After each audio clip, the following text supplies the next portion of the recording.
Hi, it's Laura. Independent media is a collaborative project, and you play a critical part in it. This show is made possible by our viewers and listeners, not corporations or advertisers. So join our member supporter honor roll by going to lauraflanders.org/donate to contribute. That's lauraflanders.org/donate.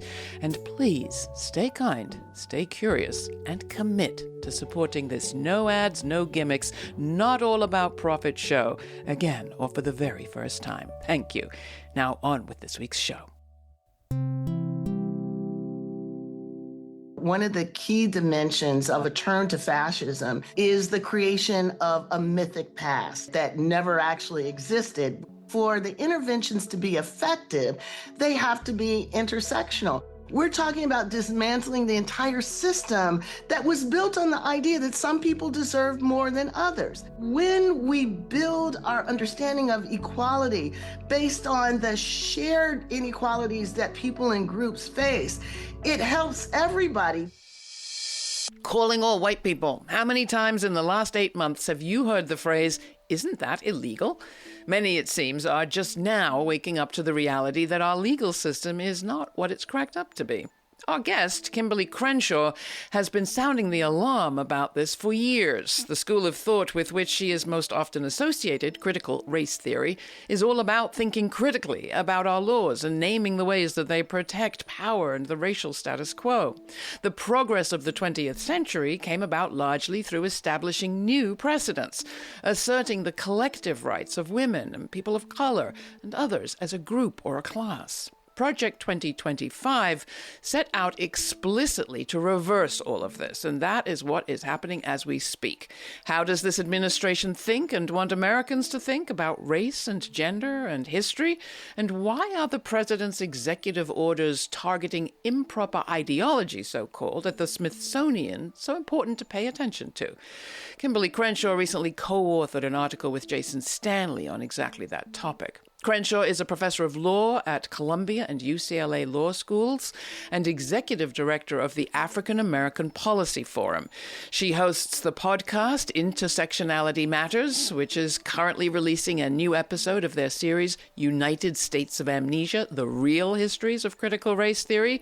And the new episode is all about the weaponization of parents' rights as a strategy going all the way back to the United Daughters of the Confederacy. Kim, welcome back to the program. So good, as always, to have you. Last time we were together, it was in Selma. Yeah. So much seems to have happened since just this spring. Yes. Are you excited about the new podcast? I know I am. I haven't had a chance to hear it yet, but it sounds, again, another kind of rallying cry. I am so excited about it, Laura, because as you know, for the last 4 years, we've been sitting here resisting the disinformation about critical thinking, resisting the disinformation about critical race theory. And now we get to actually tell the story. And we're telling a story at a time when people realize that the disinformation has been damaging. So now we're providing what the reality is that people need to know. Next year, if I have my maths correct, is the 30th anniversary of the African Americans Policy Forum. That's right. Why did you start it, you and your colleague Luke Harris and the others? Why did you think it was important then, and what were you hoping to achieve? Oh, Laura, it came out of a similar time, a similar crisis to the one we're facing now. I met Luke Harris, who is the co-founder of the African American Policy Forum, during the Anita Hill, Clarence Thomas hearings. Those who are old enough may remember that during the first moment of the hearing, when we heard from Clarence Thomas, he denounced the hearings designed to explore whether he had sexually harassed Anita Hill as a high-tech lynching. So we immediately got on the phone and called as many Black men as we could and said, please come down to Washington, D.C. and speak out against this effort to weaponize the tragedy of lynching, because this has nothing to do with that history. This has to do with whether this person who is going to be sworn in to be a Supreme Court justice actually is fit for the job. About 2 o'clock in the morning, I heard a knock on my door, and it was Luke and a colleague, Carlton Long, saying, we're here to join the men's brigade. We said, you are the men's brigade. And And they they were. became the two African-American men who went all over the media denouncing this effort to weaponize our history. So as we were sitting on the stairs of the Supreme Court when he was being sworn in, we said two things. Number one, we knew that this was going to change the future. It was going to change our lives in every way we could think of. And that turns out to be true. We also knew that we needed to have an organization that would stand in the breach between anti-racism and feminism, that would make sure that feminism had an anti-racist frame and that anti-racism had a gender-sensitive frame. And so the African American Policy Forum has been that organization for the last 30 years that's tried to do that work. So here we are, 30 years later. A, we still exist, but B, everything that we were worried about has come to pass. Well, we have known each other more or less for as long as the African American Policy Forum has been around, and it is extraordinary to think of all the struggles that the organization's been involved in and been a leader in. Looking back, what stands out, and what do you think has changed most significantly since those early days when the issues, as you've mentioned, also included affirmative action and so much more? Yeah, so that's the work that we've been doing. We've been doing affirmative action work. We've been doing work around Black women who've been killed by the police. We do work to ensure that anti-racist agendas, particularly those that focus on some of the consequences of racism, are inclusive of the ways that women of color, Black women in particular, have experienced racism. One of the things that we probably are notorious for is having encouraged President Obama, when he created My Brother's Keeper, to address some of the crises facing African American men and boys, to include the crises facing African American women and girls. Our point is that we all have to deal with some of the consequences of racism. Sometimes those consequences are gendered in different ways, but the reality is African American girls, African American women face some of the same obstacles and consequences of racism as men do, and some of them are different. And that's what we're seeing right now when we see, 300,000 African American women having lost their jobs since President Trump took over. When we see some of the consequences of the rollback of reproductive rights, and we see how Black women are disproportionately impacted by that. That is the reality of intersectionality. That is the material consequences of being subject to racism and sexism. This is about making policy better and smarter. It's not just about sort of bean counting. Absolutely.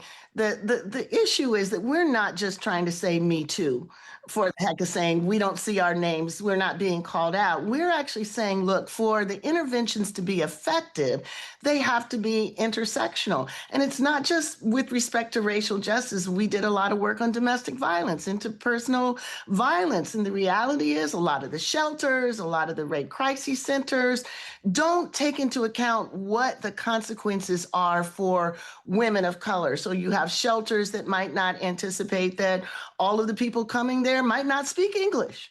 So what happens when they have to deal with a woman of color who's fleeing domestic violence and they don't have language appropriate services? That woman is not being well served. So it's not so much you're not calling out brown women. It's a matter of the policy that you're following to actually address the problem is not inclusive, and we want the solutions to be inclusive. All right. So you just mentioned domestic violence, and we're speaking in a week in which the president has dismissed domestic violence as just a fight between a man and his wife at home and sought to remove those statistics from any statistics having to do with violent crime in D.C. so that he can claim that the deployment of the federalized troops there, the federalized National Guard, has brought down violent crime in that city. That's just one example of a kind of baseline backlash that is characteristic of this moment on just about all the issues that you've worked on for 30 years. where perhaps we were at the level of sophisticated, subtle change. We are now, it seems, way back in the basics. And nothing's more basic than the president's attacks on the Smithsonian and so-called improper ideology that you wrote about recently with Jason Stanley in The Guardian.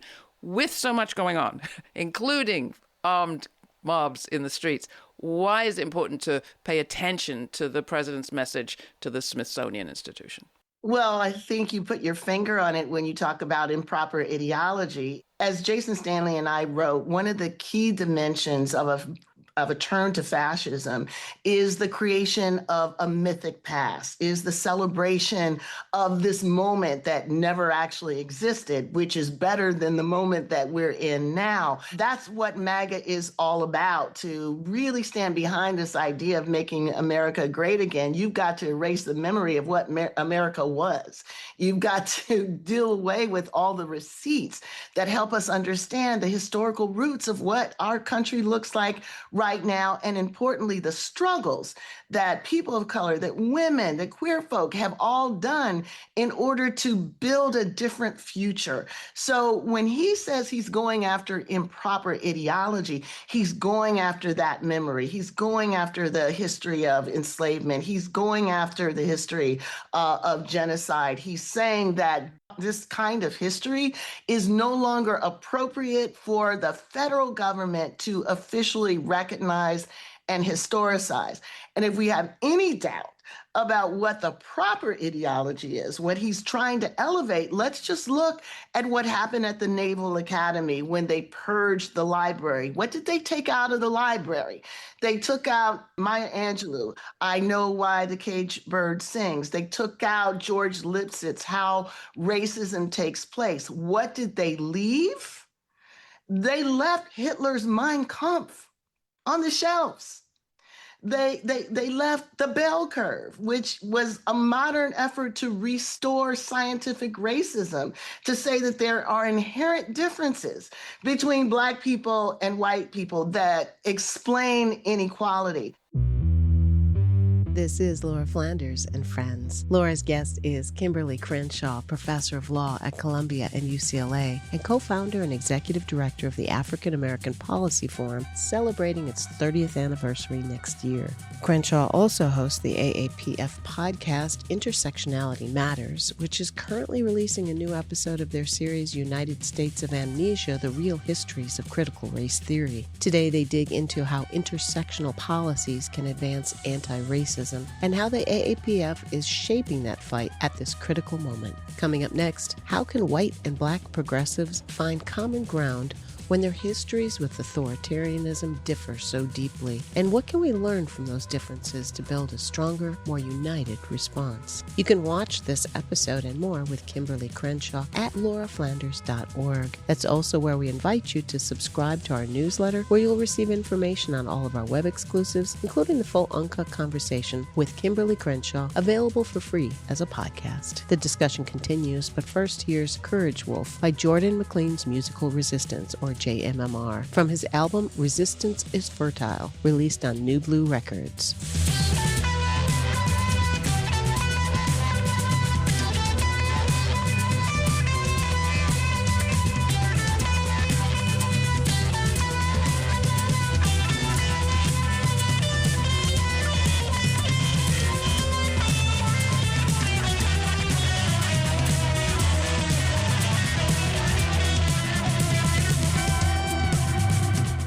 One of the stumbling blocks, it seems to me, in pulling together the kind of response, the kind of united response that is needed at this moment, is the following sort of discourse. And you tell me if you've heard this. I know I've heard it a lot.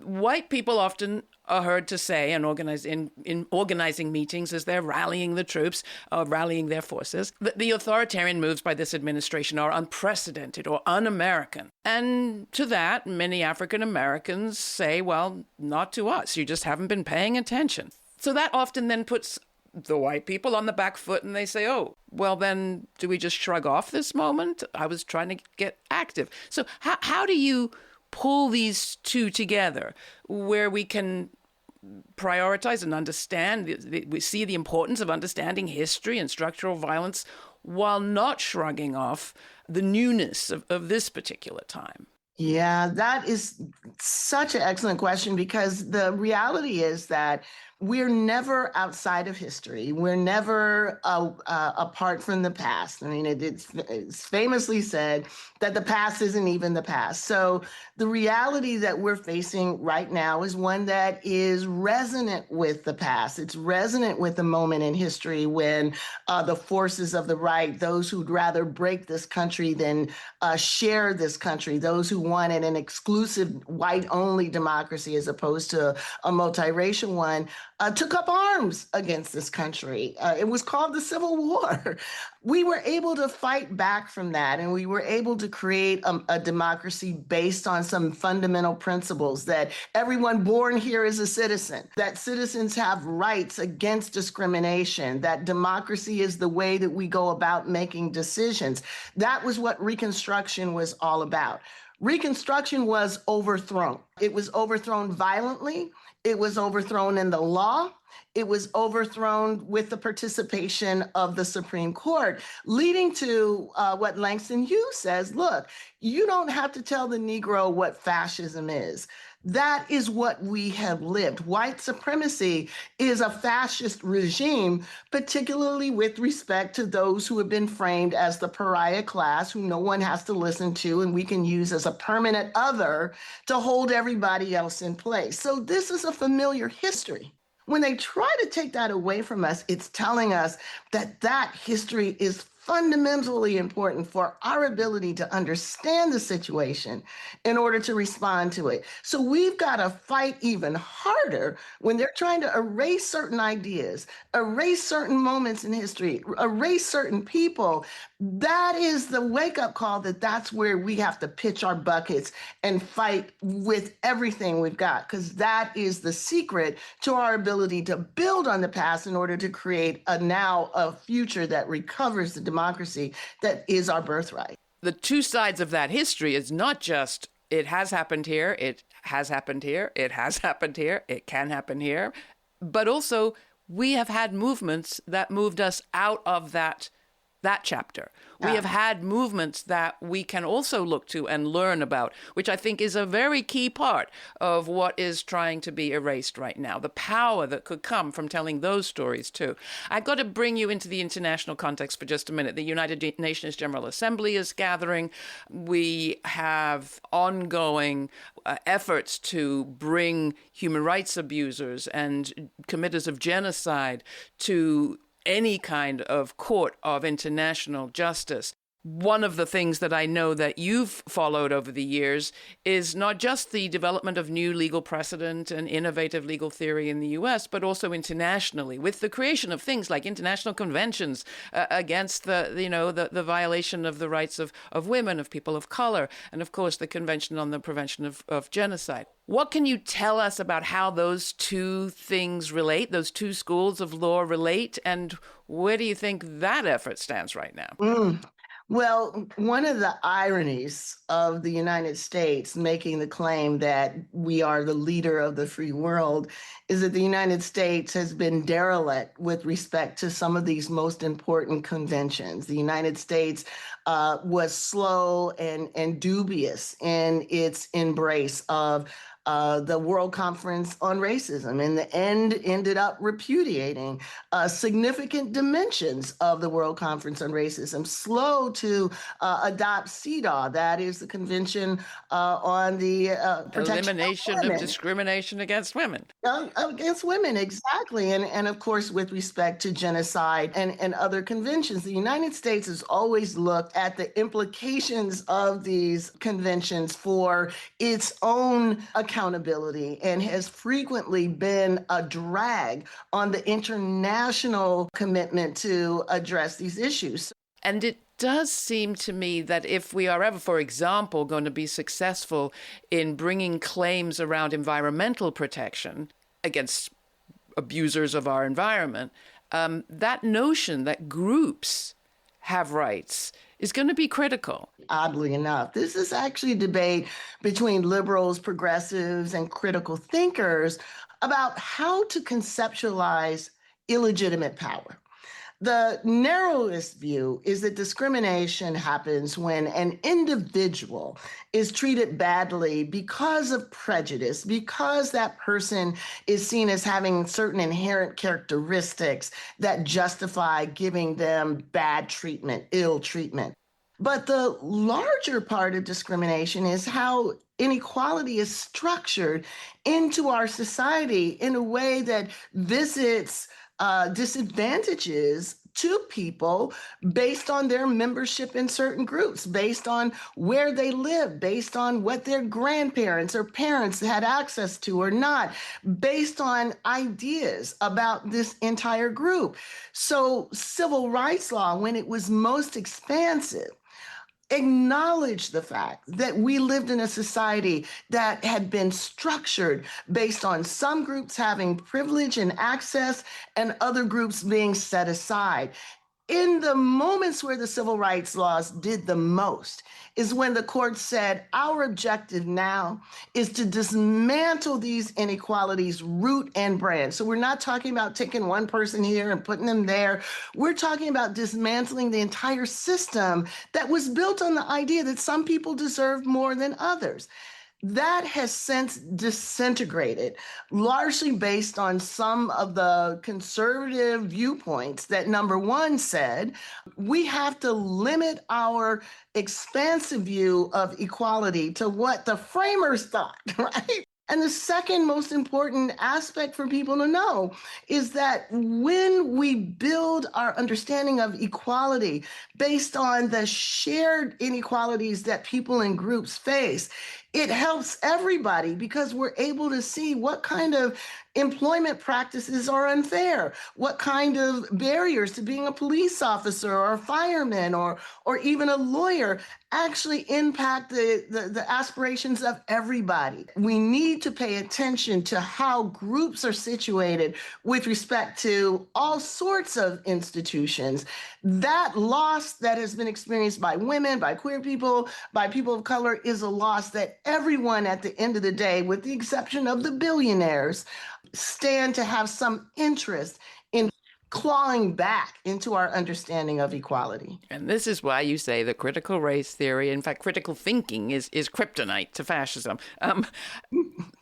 We've got to address what has been happening in the last few days, and one of the most standout things having to do with race is the Supreme Court decision basically okaying racial profiling for the purpose of immigration detentions, in that case coming out of California.